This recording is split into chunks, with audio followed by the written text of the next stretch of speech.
Everybody, welcome back to Wicked Good Sports, and welcome back to the Villa. I'm joined, as always, by Aaron Slater. Aaron, how you doing? I'm doing well. My cat's a psycho. I just saw him barrage in.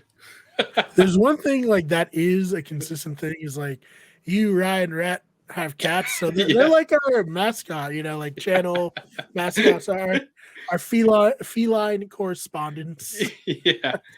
So I have no problem with that. I think the help. People get bored with us. They can watch the cats in the Yeah, background. yeah, exactly. I have no problem with it at all. No. So last time we talked about the Everton match. Not everyone loved that. Someone was quite miffed that we pointed out that they're close to relegation, but Yeah. no, the facts are facts. I don't Yeah. know what you want us to say there, but I get his pain. I feel it. yeah, I felt it when they got relegated in 15. I want to say it's been a while. And then I felt it during that whole season that they got promoted back to the Premier League. It was kind of that 15, 16, 17 area the whole season. And you're like, can we not? So, but things I think are going better now, right? Yes. Aston Villa 1-0 victory over Crystal Palace. Heck yeah. What'd you see in this one? So like you said, we got a 1-0 win. We didn't score a goal. Villa didn't score a goal. It was an own goal. But you take him as you can. You take it. It doesn't matter. Whatever. One nil's 1-0. Exactly. 3 points in the bag, baby. So I think we played an okay game. I don't think this game was overly special or we played terrible. In fact, I don't even think we played bad halves.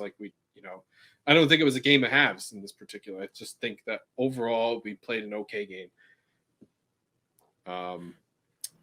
So in the 28th minutes when the own goal happened. Yeah. So walk us through that. So it actually was a build through the back, which is what Unai is trying to do, instill in the Villa offense here in their attack.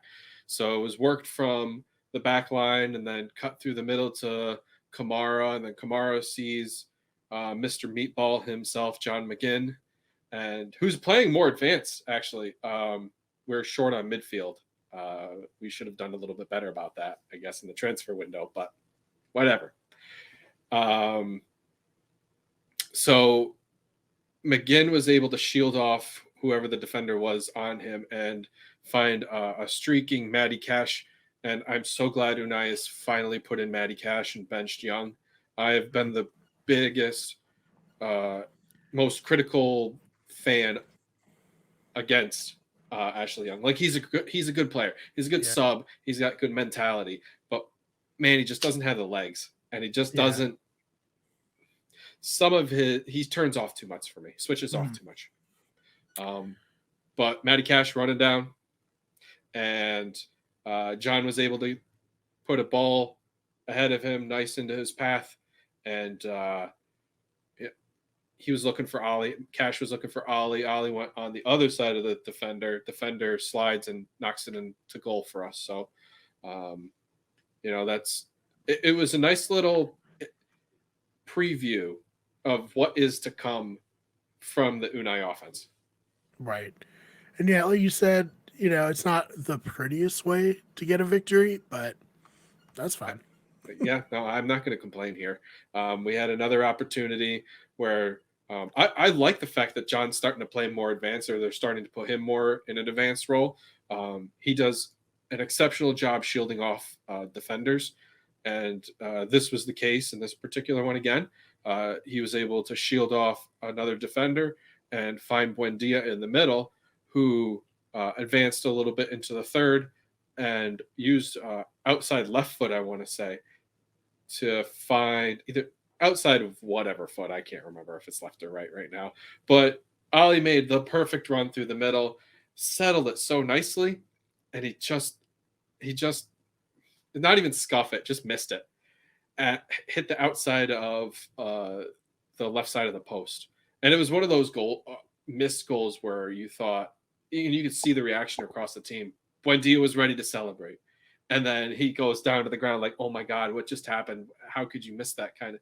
It was just that kind of quality, and it's unfortunate for Ali because he had that 5-game goal streak going on, and he wasn't able to get the 6th to Right. that particular match. Yeah. Unfortunate, but what can you do Yeah. there? So do you want to talk a little bit injuries before we preview their next match, or is there anything else from this match you wanted to talk about? I think just in this particular match, it was nice to see that we were able to get the job done and see the game out. Albeit Crystal Palace did have went down 10 men in the 62nd minute when Chick Decore fouled, got 2 yellow cards in essentially 8 minutes. So that was cool.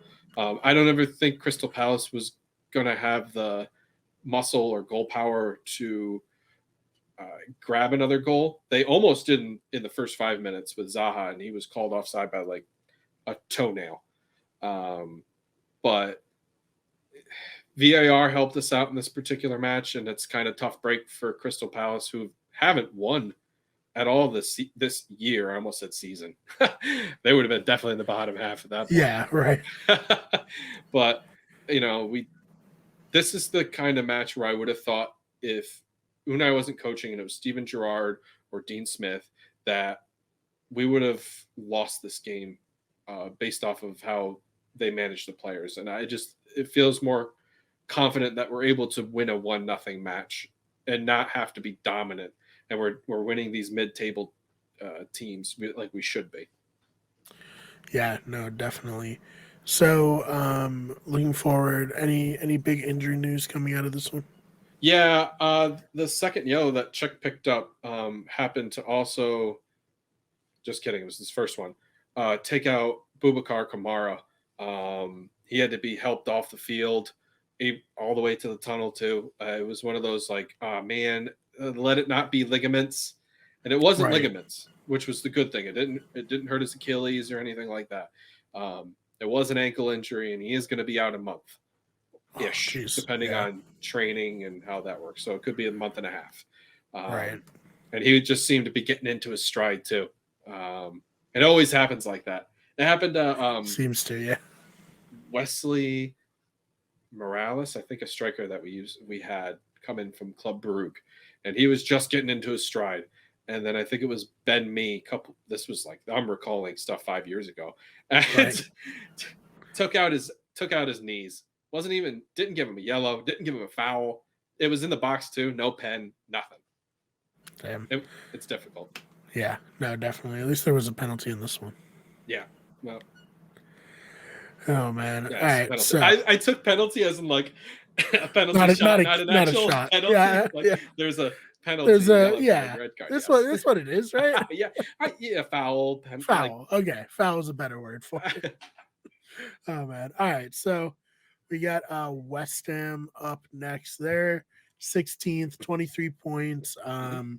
They're struggling. We could help Everton. We could help that one Everton fan too. Maybe he'll appreciate us if Aston Villa wins. But what are you thinking going into this matchup?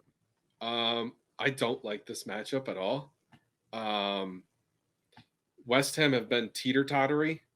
They've won their match against the European Conference team 2-0 today or yesterday. They lost to Brighton this weekend 4-0. They lost to Manchester United 3-1, but they smashed Forest. So it's like, what am I getting? Who am I getting? Yeah. Am I going to get I don't know where they're on the table right now. Hold on. They're 16th right now. Okay. Yeah. So am I getting the 16th version, or am I going to get the version last year where they just smashed people, where they were, 6th, 7th in the table? We haven't beaten West Ham. And I mean, we've taken points, like a point, we've drawn and stuff like that, but we haven't won since 2015. Oh my God. Yeah, it's been a long while. May 2015. That's insane. Hopefully, and that doesn't, I'm not saying like friendlies either. This is just like Premier League. So it's been a Right. long while, and I feel like it's deserved. We're gonna win because Okay. we also have a really good track record of being away. We have a good form away from home, which is crazy. So there's going to be points taken whether we take 3 in the bag or 1. Right. All right. Well, other than that, anything else you want to touch on before we get on out of here? I don't see any need to discuss anything more. I think we covered it all. Perfect. So, do you want to tease a little bit of at the time of recording today? Of course, the podcast Swinging at Shins came out. Mhm. Do you want to tee that up a little bit? Sure. We at Swinging at Shins, Rhett and myself, we discussed this week about how Tottenham isn't they're kind of boring, and they're not the brand of football that they expected to get from Conte. We discussed that Chelsea may get their wheels underneath them. I don't know, and Liverpool seem to be back. They seem to be back. All right. So go check out that podcast. Of course, link always the top link in the description on this channel. So please, we're trying to grow that podcast as the first spin-off podcast from this channel. And, Aaron and Rhett work very hard. And, I'm very proud to have it as part of the Wicked Good Sports family. So please check that out. And other than that, Aaron, any social media you want people to follow you on? I have nothing, but if you guys want to follow us on our TikTok for Swinging at Shins, we got Facebook where I'm trying to be a little bit better about Facebook. Instagram's mainly where I try to post stuff. We don't have Twitter, so don't find us there. And it's usually just those big 3. YouTube too. Check us out on YouTube. Yes. Yeah, so go check him out there. It's smart to not have Twitter. It's a cesspool. But you know what? I was born in the dirt. I'm going to die in the dirt on that site. I was there in 2007, so I'm staying until the bitter end. So you can follow me there. You out, yeah, exactly. You can follow me there at the Fake Martis BMARR. Wicked Good Sports is on all social media at Wicked Good Sports, except for Twitter where it's at Wicked Good Sport, because we're at Wicked Good Sports. It's already taken by an inactive account. I don't know. Elon, can you do anything about that? Can we have it? Please. Please fix that. Please, yes. But other than that, thank you so much for your time, Aaron. Thank you for having me, Brian. We'll see you all in the next one.